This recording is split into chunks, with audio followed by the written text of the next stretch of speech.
welcome back to another Bums Blitz video. I am your host, The Bum. If you are new to the channel or you haven't watched any of my videos before, please pause just for a second, click the little red button down below and subscribe. It all helps. Last week we had great feedback, great comments from a lot of you on our running back and wide receiver rankings. Let's see if we can keep it up this week with our quarterbacks and tight ends. This video though, focusing right on our QBs.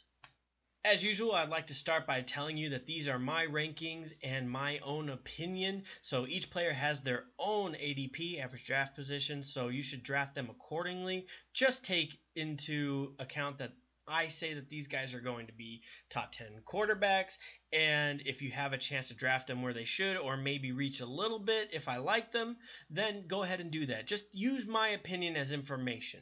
That's what I want to tell you. All right, let's get right into the list. At number 10, we have Tony Romo. Obviously, he's one of the harder players to get yourself to draft, but this year, with that defense being as awful as it's going to be, they're going to have a lot of opportunities to throw. So that means a lot of points for him, a lot of catches for Dez, and I wouldn't be shocked to see him in the top 10. He usually is in the top 10 when he is healthy, so why not go for him? It's going to be a year where he has to sling the ball all over the place. Let's just hope that he stays healthy. Make sure you draft someone behind him, maybe like a Winston, who knows? Someone that was a little bit further back on the list, but much higher on my list than in others.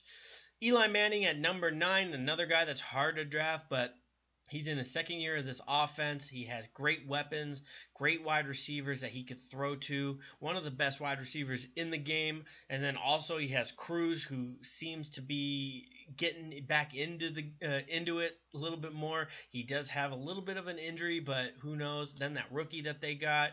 So Eli definitely has some weapons to throw to. He's going to be in the top 10. He always has some pretty good games, so I wouldn't hesitate to draft him.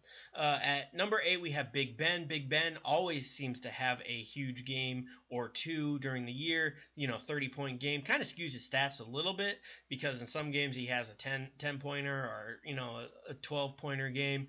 But that's just the way they play. Sometimes they feel like just ground and pound and not have to worry about throwing the ball. But you could always guess that AB is going to get his, and who has to throw to him but Big Ben. So he would actually be a little bit higher on probably other people's lists, but on mine, because he is the type of guy that wants to get physical, wants to run around a little bit. He gets injured somewhat, and even though I know he's one of the tougher guys in the league, still it scares me, so he moves down on my list. At number 7, we got Drew Brees. Drew Brees, he's lost some weapons over the years, but he still has some good ones left. They're young. Hopefully, Sean Payton can get that offense moving quicker this year. They picked it up a little bit last year, but they did have some rough spots. Drew Brees, I don't think he's lost it all. He's definitely good enough to get you some points on a week-to-week basis. He's definitely a top 10 quarterback. Next up is at number 6 is Tom Brady. Tom Brady would be much higher, top 5 easy if he wasn't suspended. You're going to get a great value on him if you could get him probably in like the 6th, 7th round where I'm seeing him drafted. Sometimes I've seen him later. I think I've even seen him not get drafted at all, but that was earlier on in the mock, so I wouldn't trust that to happen. But definitely look into getting him. Make sure you draft someone else to just pick up the other games. He has his double tight end set. He loves that. He's going to be really angry. The whole team's mentality is going to be trying to shut people up.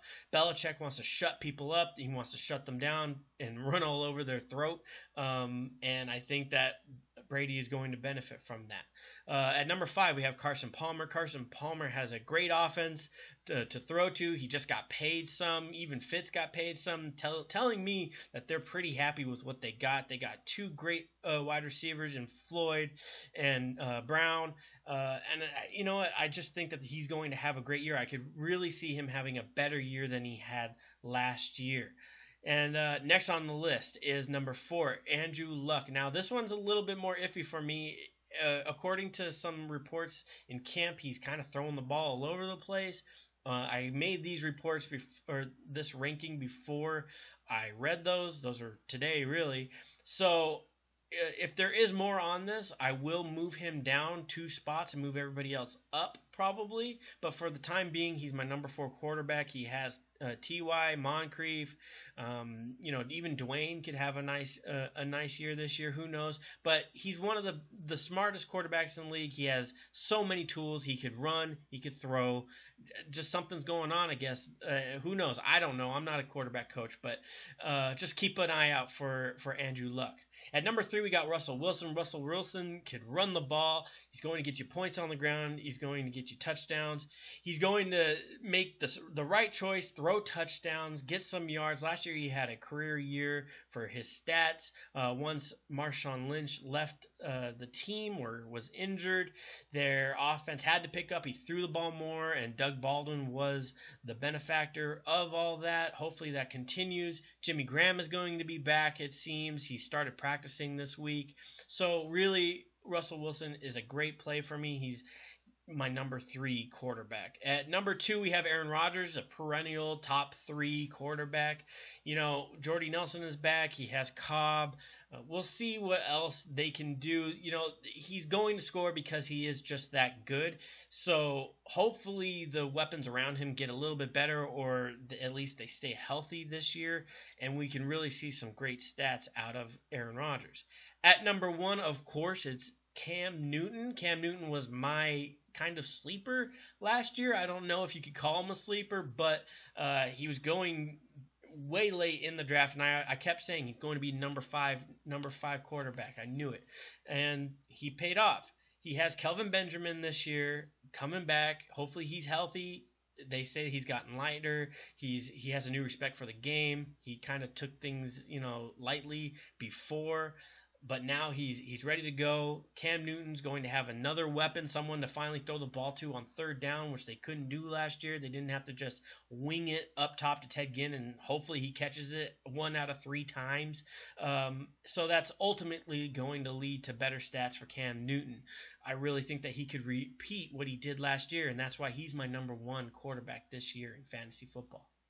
That's all I got for this week's video on the QB rankings. Hopefully you enjoyed the video. Let's make sure that we keep up the conversation just like last week. It was great. Comment down below, like the video, because the more likes I get, the more people that see the video, and that only helps a ton. Remember, subscribe. If you haven't, just click the little red button. If you have any questions at all about fantasy football, please feel no hesitation to ask at BumsBlitz on Twitter, BumsBlitz on Facebook, BumsBlitz.com. Keep it real easy for you. And until next time, I will see you later.